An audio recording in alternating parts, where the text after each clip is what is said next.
I'd be an idiot after 25 years in sales and service if I didn't pick up on some patterns. So I want you to come join me live every Wednesday on YouTube at noon Eastern, where I take your questions live on how to be a better salesperson, how to sell more, how to lead a team, every single Wednesday, noon Eastern on YouTube.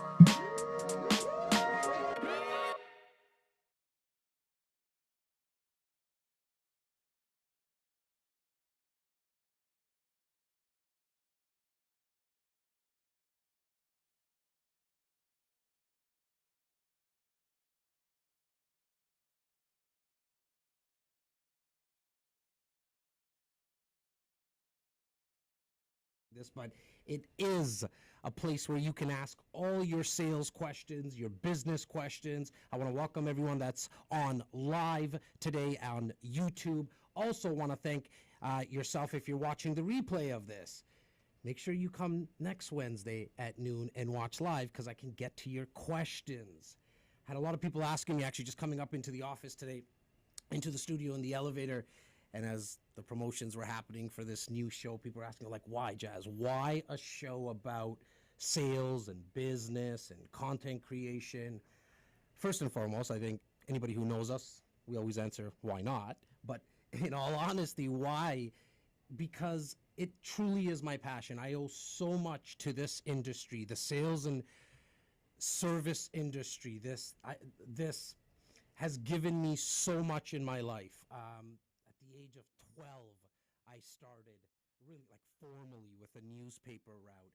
But I was saying to somebody on a podcast episode yesterday, I think we all started as salespeople, just trying to get milk from our mommy. You know what I mean? Like where we didn't handle, we actually handled objections really well back then. But for some reason, it stopped for a lot of people. For myself, at the age of 6, at the age of 7, I always was that first kid trying to put up my hand to help with the book sale, the bake sale, selling Christmas ornaments. And then, as I mentioned, at 12, for me, that first paper route, getting paid for actually knocking on doors and getting people to subscribe to the Toronto Sun, that's when it made it real for me, because now I knew, oh, this is kind of cool. I get some freedom with this. I get paid. I can take that money, and thanks to mom and dad, they never really told me what to do with it.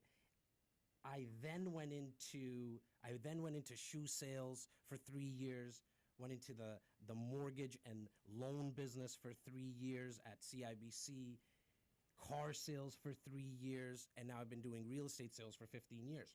So when I say 25 years, what I really like to talk about is, I'm sure a lot of us have heard the saying that if you do something for, I think it's 10,000 hours, you've mastered it. I had my team go back at the start of this year of 2020 and said, let's start to kind of calculate how many hours I've done sales for. And I think we got to a little over 26,500 hours. So I've like double mastered it, I think you can say. I've sold like close to $2 billion in products and services. Look, guys, I'm not trying to impress you with these numbers. I really want to drive home. If there's something that I can, like that I've mastered, it's sales. I would be an idiot. I would be an idiot if I didn't pick up on patterns. So now, why am I doing this format, a live Q&A? First and foremost, I think I'm going to be able to bring the most value to you, because I think I'm best at rapid fire. So get your questions into the comments. And as we go through this every single Wednesday at noon, we might switch it up. There's a text community. There's a way, if you leave your phone number maybe in the comments, I might just call you right on the spot and really try to bring you that much more value, because I think it helps just getting more context. But going back to why sales and service, I think it's the best industry in the world. Sales is the best industry in the world. You can make probably the most, like, in sales, you'll make the most money that you'll ever make. So if that's what you're into, wanting to make more money, closing more deals, that's what like, you need to sell. We all sell. Even if you're not in the sales industry, like a real estate salesperson, a mortgage advisor, a furniture salesperson, whatever, travel agent, you're still selling. You're trying to influence someone. If you're a parent, you're trying to influence your kids. If you're a teacher, you're trying to influence the students. So for me, it's always come down to influencing. And I've picked up a lot of patterns over the years, and now I want to give back. My cup is full. My cup is full. Myself, my business partner, my team. We have 39 real estate agents. These guys and gals are some of the best in the city. I've picked up on what's worked well for them, what hasn't worked well for them. And so now it's your turn to ask me questions, not only about how to close more deals, how to build your relationships with your network, but also, like, you know, if you want to ask questions about the ups and downs of owning a business, bring those questions. I'm going to try my best to answer them. How I'm able to create now up to 20 to 25 pieces of content daily. In terms of the content, I hear it a lot. Like, yeah, Jazz, you got a Steven and a Clem and an Andre and a Nikki and a Dani and an Elljae as the media squad. It's easy for you to create content. Didn't start out like that. And so I want to take you through the steps. It's your turn to ask questions.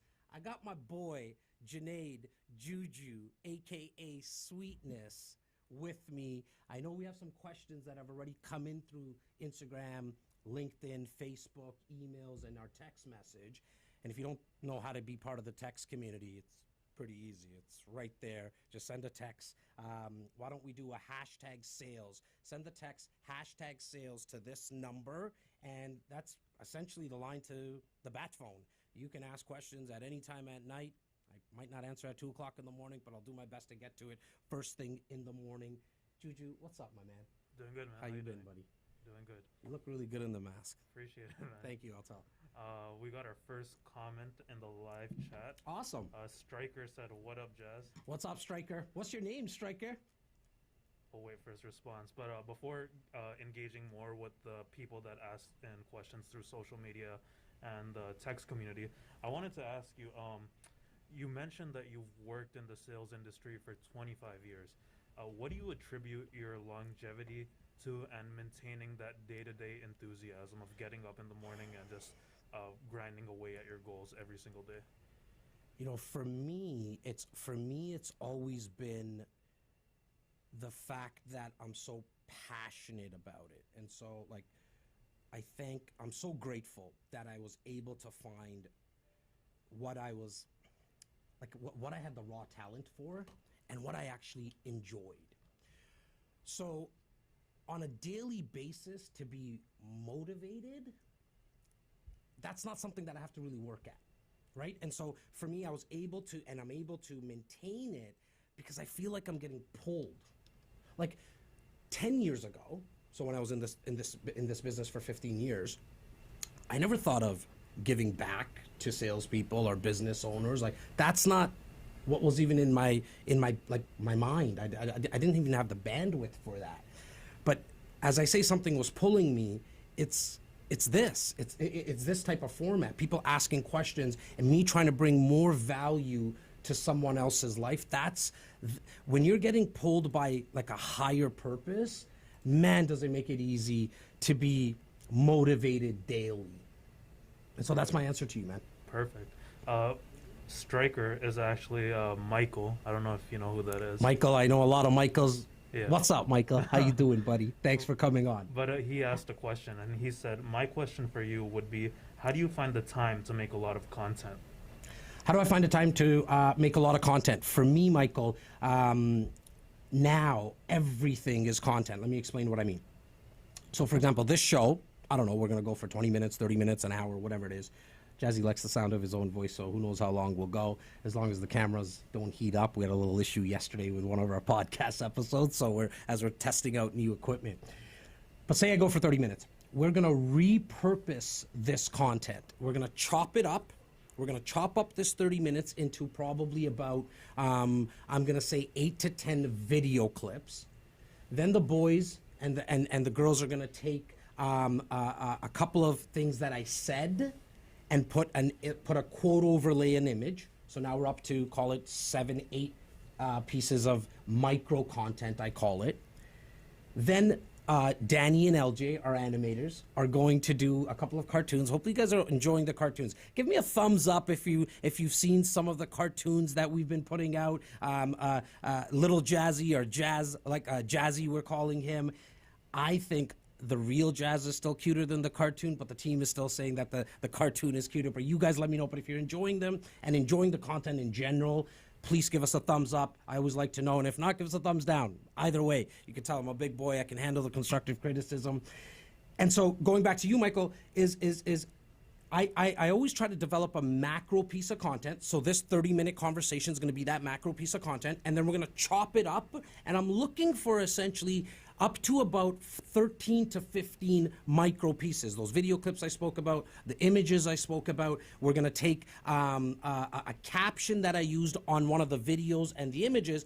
I'm just going to copy and paste that and throw that up on LinkedIn. So the one 30-minute conversation is going to give me 13 to 15. So I appreciate you noticing how much content we're putting out there. Thank you for that. And if you're new to my world, go find, like, I'm sure the boys here will put up my social handles, or go to the website and you'll be able to find all the other platforms that we're on. Because as I mentioned earlier, we do about 20 to 25 pieces of content on all the platforms. I'm also going to rip out the audio of this video that you see as a video. I'm going to rip it out. I'm going to rip out the audio and put that out as a podcast. So now there's another piece of content. If you're sitting and watching this and saying, dude, I don't have the capability of building out a team and producing all this content. First and foremost, I need you to get the mind right. You do have the capability because you're looking at a boy from Rexdale where there wasn't a lot of people to look up to. And I know, Juju, you're in the Jane and Finch. You're from the Jane and Finch area. Same thing. You know, when you go to the corner of Jane and Finch or a corner in Rexdale, like there's certain people that you're going to have to look up to. And so I never had mentors at a young age. I developed them over time. So first and foremost, I need you to get the mind right. You do have the capability. You have to put that out in the world, and then you'll start to get in front of those opportunities. But you don't have to make that many pieces of content. Just see just get started with one piece of content.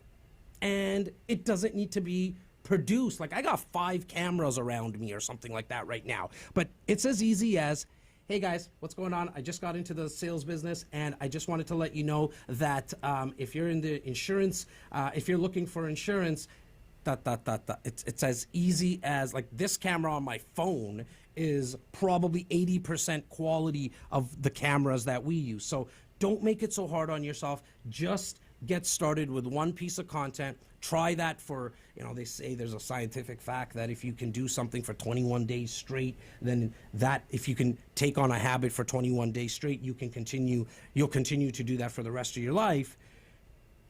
Just get started for 21 days, one piece of content. Forget the 20 to 25 pieces I'm speaking about. Forget the ripping out all these little pieces. Just get started with one piece. Perfect. Nizar El Ansari, and I apologize if I mispronounced your name, also left 2 great comments. He said, "Sales." What's up, Nizar? He said, "Sales changed my life.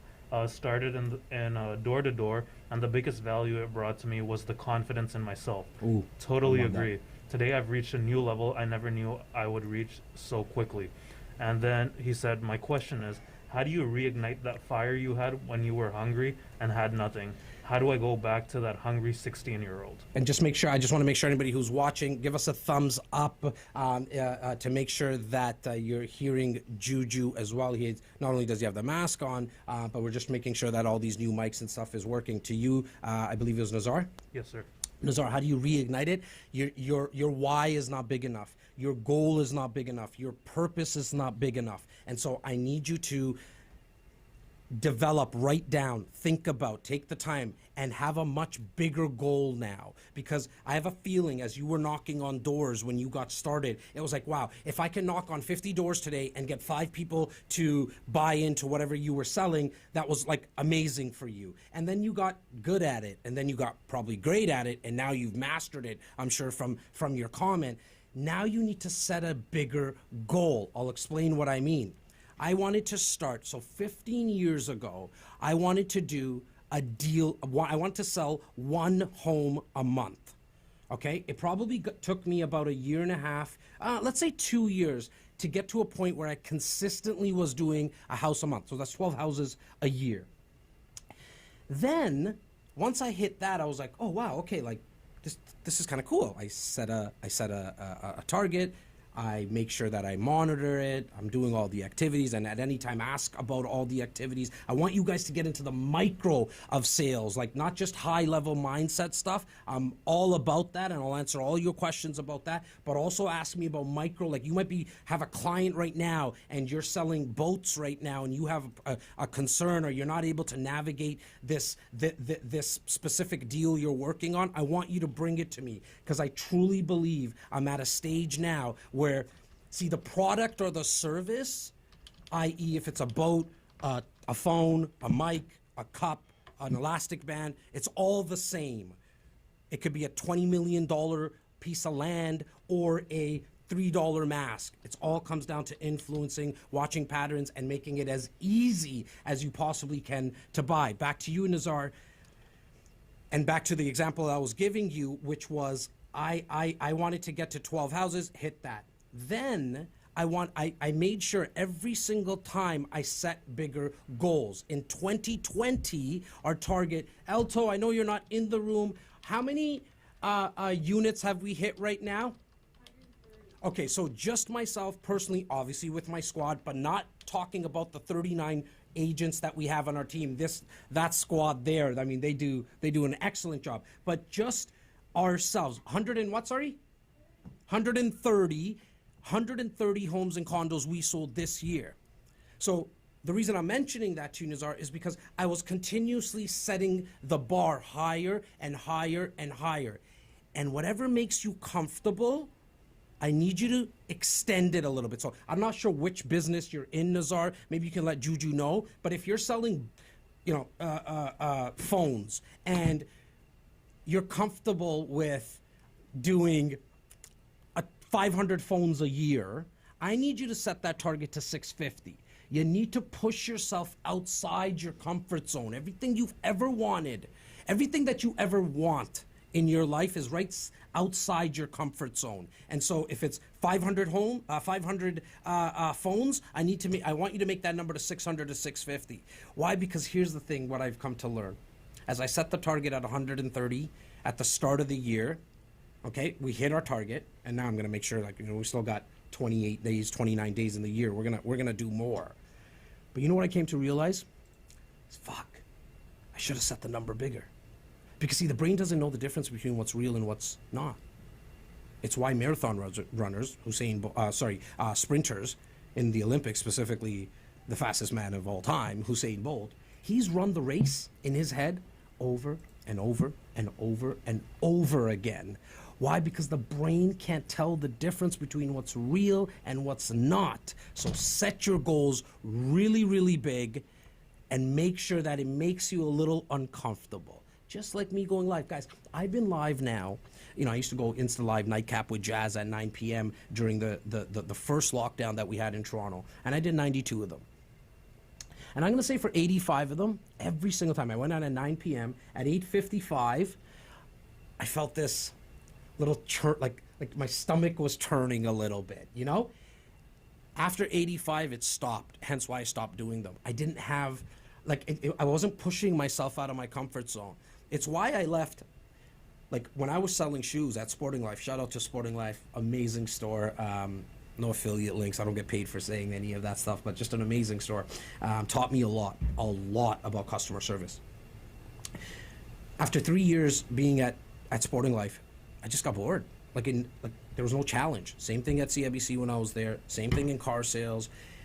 In real estate, I have so much passion for helping investors now, but for the first decade or so, 8 years or so, it was helping people just with their first home, their second home, selling homes. But I started to not enjoy it as much. And so I needed to find something that made me uncomfortable. And so I guess what I'm trying to say to you, Nazar, is right now you're just probably in comfortable mode. And so I need you to get uncomfortable again. You'll find what excited you when you were knocking on doors. I hope that was valuable, man. I thought that was really good. I thought that was awesome, actually. Perfect. So this, or actually Nazar just left another comment. He said, my biggest roadblock has been finding deals and in my market, but I know I can start looking at another market. Nazar, what do you sell? A previous comment he left was that I got into real estate flipping, but I'm not sure if that's his main. That's his sales. Okay. So Nazar, just hit us up in the text community. If you're not part of it, I would love for you to be part of the text community. It's 647-372-0126. Perfect. So we got another question that came in from Instagram DM, and shout out to all the Instagram followers. Yes. This person said, how do I go about developing self-confidence if I'm not naturally a social extrovert? What role does body language play in the selling process? So a couple of questions there. I'll take the first question first, which was, how do I develop self-confidence if I'm not an extrovert? Look, to sell, you don't need to be an extrovert. Like, you don't need to be waving your hands all the time and being comfortable with people. There's ways that you can sell by not being an extrovert. In fact, I would actually find clients. There's so many people in this world that don't connect with me. They look at me and be like, look at this guy. Like, first and foremost, he's a sales guy in real estate, and he calls himself a real estate investment broker, and he wears a hoodie all the time, or like he sometimes can't articulate things, or whatever it is. They don't connect with me. So I want you to understand that even in sales, there is so many people in this world that you'll be able to just connect with because they themselves are not extroverts. And so get started there. The second question about what role does body language play in the selling process? For me, body language is everything, because you can really get a sense of what someone is feeling and thinking. And I'm not talking about reading someone's mind, but the way that we generally sit tells us how, like, if you watch somebody and if their like shoulders are kind of down and they're just like slouched down a little bit, chances are they're not engaged, they're not entertained, and they probably don't want to hear from you, or this presentation you're doing, the pitch that you're doing is not really interesting. It's not interesting to them. And so your job is to, what I do is I actually mirror that. Because I want to, by me sitting like this, so if someone's in front of me and they're slouched down like this, at one point in the conversation, I'm going to get like this as well, because I want to feel what they're feeling. By doing that, now I can start to understand where they're coming from, okay? And so I personally, when I meet with people, I got a big smile on my face all the time. That's just, I'm genuinely happy majority of the time, and so I'm trying to influence them right from the get because I want to set the stage. But I can't tell you the amount of the hundreds of thousands of people I've dealt with in my life, on the phone, face to face, on email. You can tell generally the tone of an email as well. But when I sit down with somebody and when I'm speaking to them on the phone, my energy, I bring the same energy on a video like this, or a phone call. You can ask the team, shoot them messages, they'll tell you the same thing. That I'm first and foremost trying to make, I'm doing the same thing over and over again. So I need you to understand, have that habit, right? Like, of making sure when you're meeting somebody for the first time, be happy. And if you're not happy to meet someone, then you probably shouldn't be in sales in the first place, because this is a people business. With that said, when I'm meeting with somebody, if I notice that their energy is not at the level of mine, I'm gonna try to get to their energy, because somebody might be an introvert, as we were speaking earlier. Then I wanna make sure that I'm not trying to, like, I don't want them to feel like I'm bullying them with my energy, and so I'm gonna bring it down a little bit, bring it down a notch, maybe sometimes 5 notches. Look, if you're speaking to somebody who's slightly older, and I'm not trying to get into ageism or anything here, but like, if you're speaking to somebody a little bit older and you notice that they're having a hard time understanding you, and that happens to me a lot because I speak fast, I have to remind myself till this day, like, just to slow it down. hey Clem, I understand, and Clemmy, I'm not picking on you because with the gray hair, the beautiful Clem, as you guys know him from the podcast. Clemmy, like if I'm speaking to Clemmy and I notice that I need to bring it down, I'm gonna say, hey Clem, and I'm gonna bring down my voice and I'm gonna speak. I'm gonna try to match his energy. If it's up here, hey Clem, what's going on? How could I help you? And if it's, hey Clem, how can I help you today? I'm gonna make sure I match as much as I possibly can. Perfect. And Look into, and sorry, Juju, Sweetness, aka Sweetness. You guys got to see this guy's face when he doesn't have the mask on. One of the best smiles I've ever come across. Look up matching and mirroring. Matching and mirroring. Google it. It's Chris Voss, who's actually on the podcast. What was this, Stephen? About a week, 3 episodes ago, 4 episodes ago. Chris Voss, ex-FBI hostage negotiator. He talks about it a lot. Grab his book. Never Split the Difference is the title of that book. I'm going to give you guys a lot of resources. We'll try our best to put them in the description, especially for if you're watching the replay. The good thing is with the replay, you can stop and, I just found out on YouTube, if you double tap your phone screen, it goes back every 10 seconds. And so, but we will do our best to put it in the description as well. Chris Voss, Never Split the Difference. Perfect. This question came in from the text community. Yeah. And he said, hi, Jazz. I work in the car sales industry. Oh, I love that industry. It was one of my favorite industries. Go. And he's unfortunately been struggling because of the recent economic downturn. His question is, what would your advice be to get back on my 2 feet moving forward? So I don't know if he mentioned it or did he go any further about, like, did he lose his, is he still working there or no longer working there? He just said he's been struggling. He's been struggling. So without a lot of context, if you lost your job, and so let's just say you're in car sales, and this really goes out to anybody, especially with the topic, like with sales, go work at another dealership for free. Like if you're not working anyways right now, I understand that you got to get paid and you need to pay the bills, but if you want to be in car sales and that's your passion, and you're not working and you're just staying at home right now, then I would go work I would call up a car dealership and say, hi, Mr. or Mrs. Owner. I've been in the car business for X amount of years. Obviously, with what's going on with the lockdown right now, I did lose my job at XYZ dealership. They laid me off or whatever it is. They let me go. Do you need help with picking up coffees? Do you need help in the wash bay? Do the mechanics need help? Do you need a car jockey? I don't even want to get paid right now. I just want to showcase what I can bring to your organization. The one thing I know about the car business is as long as you make enough calls to car owners, like my brother runs one of the biggest, if not the biggest, Toyota dealership. Okay, he's been the general manager for years there. And if you were to call him, he would probably he would give you a job because it's commission based. And so if you can sell cars, getting another job in that industry shouldn't be tough. It's a numbers game, just like anything else. It's like guys know, like you go to a bar and it kind of becomes a numbers game, right? Like you get shot down, but if you leave the bar, that's it. You quit. You're not gonna get anything that night. You gotta go back. Same thing with what you're talking about here, my man. You need to call more dealerships. Call as many as you possibly can. Call as many as you have to till you get another job.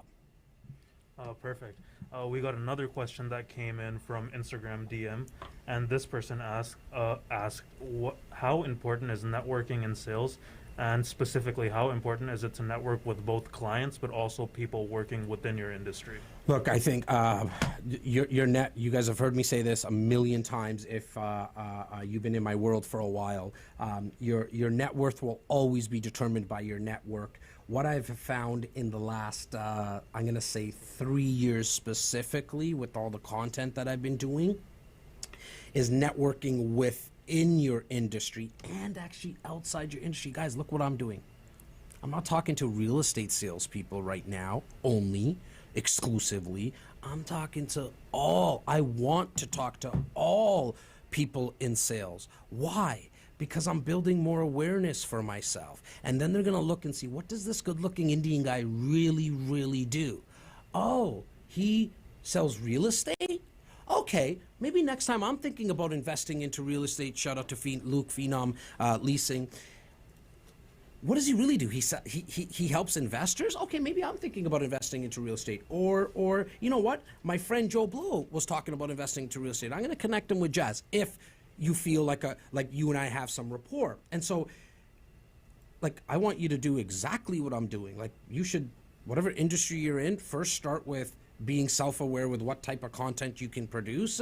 But in terms of collaborating with people in your industry, that's a no-brainer. Like if you're in the real estate business, car sales, mortgages, whatever you are, like in whatever sales you do, whatever you sell, it's a no-brainer to speak to people in your industry. But I want you to go outside your industry, because I've learned so much more about sales in the last 15 years, and not from real estate agents.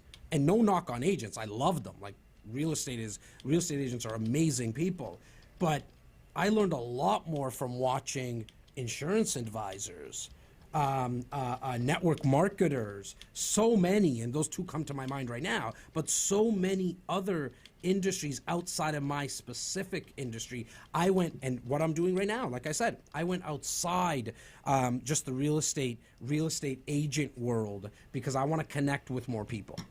Great. What do we got here? We're good. Go. You mind if I ask you a personal question? 100%, Juju. All right. So, what are some of the people that you've looked up to in the sales industry, and what importance do you think role models play in allowing you to consistently progress within the industry of sales? Yeah, and I'm going to get to your question, but just for everybody who's watching live, and if you're watching on the replay, a lot of what I'm going to be doing with this new platform, the Ask Jazz platform here on YouTube, is I definitely want to give you the tips and the tactics, but I also want you to understand that I'm going to be always speaking from what I've learned, my experiences, not a lot of theory stuff. Like I really want to give you practical examples, and I can only really speak about what I've been through. And I bring that up because, to your question, I mean, mentors / role models, whatever you want to call them, coaches, teachers, whatever it is, played a massive role in my life, starting from my mother and father, and as well as my two older brothers. You guys have heard me say this, that it's a healthy reminder for me, anyways, when you have two older brothers, that you're closer to the bottom than you are to the top. But then in sales specifically, I had two mentors, one in car sales that. He was the owner, still family-run business, who really took me under his wing and taught me so much about sales. And he's had, 4 decades or something of experience. And then when I got into real estate, a lot of you know of or heard of my late great partner. He passed away a few years ago, but he took me under his wing as well. And look, there's really something to when the student is ready, the teacher will always show up. They're there. The mentors that you're looking for are all around you. I hope I can be that for you. Or you'll never, like, it's okay if I can't. But when you're ready for it, they will show up. It is, for me, it has been the only way that I've cut the path in terms of speed. I've been able to, let me rephrase it. I've been able to speed up the process of success. And, this is all long term. It takes a very long time to do this, but I've slightly been able to speed up this process because of the mentor. See, they hit their heads against the wall. I didn't have to. It's why I'm sitting here now with the confidence of doing this and all the other stuff that we're up to. When I get on a phone call, there's not many calls, if any, that I'm worried or nervous to get on when it comes to sales, because I have so much experience now. Perfect. So you obviously have a bunch of younger followers that follow you via Instagram, Twitter, and Facebook. And I'm only 38, man. Sure. But a lot of these How old people, are you, Juju? I'm 22. Okay, yeah. But a lot of these people are just only now getting their start in the sales industry. So we got a really good question, and this person asked, what is your approach to going about developing product knowledge and becoming more comfortable with the complexities surrounding the mechanics of brokering a deal? So in terms of product knowledge, I think if you're about to sell something, i.e. a car, a boat, a phone case, and you don't have the product knowledge specifically about what you're selling, but also what the competitors have, and you're just going out and telling people that, order best phone case, and you don't really know about it, I think you're doing what most people think about salespeople, which is you're a sleazy salesperson. So product knowledge is by far the number one tactic or tip that I can give you. You need to immerse yourself. And I'm going to give you a real life example. You need to immerse yourself with what the product or the service that you're offering. When I got into car sales, exactly 18 years ago, I didn't even really know the difference between a 4-cylinder and a 6-cylinder. I knew nothing about cars. Nothing. I wasn't the kid who grew up with posters in my room about cars. We'll talk about what posters later. But I never was that kid. So what did I do? Luckily, I went to Acura. And why do I say luckily? Because they had, I think, 5 cars in their lineup, maybe 6. I think it was 5. I took home the brochures, and I made love to these things, man. It was like, it's the only thing I did for a 2-week period. I divulged everything in those brochures. First and foremost, I memorized everything. You can ask me right now about a 2004 Acura TL. It had 280 horsepower. Somebody can fact check that. Had 280 horsepower. Okay, I still remember the colors it came in. I remember what page it was on because I memorized them. Then, after that, I was like, okay, I memorized them. I know the features. I got to know the benefits. And we'll talk about this on other Ask JAS as well. But features are important, but you need to speak to benefits because people only care about what it's in for me. So you got to make sure that you always speak about benefits. Then I went to the mechanics in the back, and I asked them every single question. I understood the difference of what makes an Acura slightly better than other cars, okay?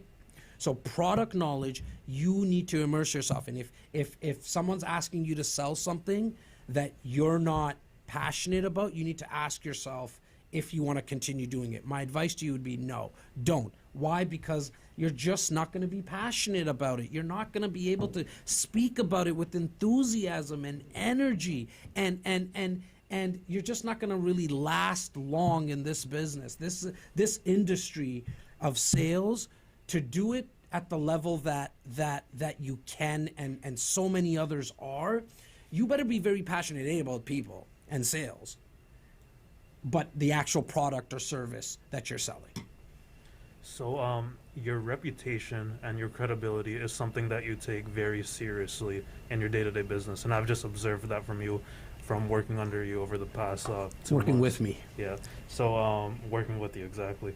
So I found that this question was very, very relatable to this, and the question was, how do you develop credibility amongst clients and with individuals working in your industry when you first start a career in sales? Look, I'm a big believer you should start with a team in whatever business you're going into. Obviously, if you're a door-to-door salesman or saleswoman, mind you, even if you're going to be selling whatever you're selling, you're probably doing it for somebody.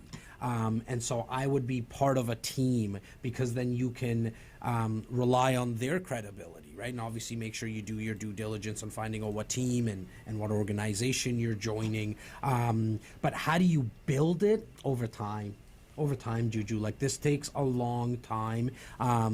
You need one client. You need one customer to have actually transacted with you. And then Now you have credibility with that one person. You just get started with that one person. You ask for referrals. You ask them to speak on your behalf. I mean, think about when we look at a restaurant. Think about when we want to go eat somewhere. Like today, we ordered lunch. I ordered lunch for the squad that's here, and I went based on a recommendation. Right? It was Steven's recommendation. The place that we normally order from is going to take too much time. I said, Steven, you ever eat Greek food around here? He mentions a place, and now we've never tried it, and we were making jokes earlier, like if it's bad, we're going to blame you. Look, we do that. You do that. You ask for recommendations, and the recommendations are based on someone using that product or using that service, which gives credibility. And so I want to make sure that you guys are getting a lot of value from this platform. Give us what's the platform on YouTube? What do we do, guys? Is it question marks? Is it pressing the like button? Is it thumbs up? Subscribe. There's a like, subscribe. Obviously, if you're not subscribed to the channel, I don't know what's wrong with you. I'm kidding. I hope you're getting enough value that you do subscribe. Any more questions? No, not as of right now. Okay, awesome. Guys, look, I appreciate you coming on live for the first ever Ask Jazz on YouTube. If you're watching the replay, thank you so much for watching the replay. I would love, and it would mean the world to me if you share this with a friend. And going back to one of the questions, there's a way that you can collaborate with somebody else in the industry. You can network with somebody in the industry. The pie's big enough, guys. Like, I'm not worried about even a real estate agent in my office, in the neighborhood that I work in, getting all my secrets. Like, the pie's big enough. Just in our city alone, there's 6.6 million people, almost 7 million people. But in the world, there's a little over 7 billion people. There's enough business to go around. Again, leave me a comment, shoot us a DM, shoot me a text message, and I'll see you next Wednesday at noon.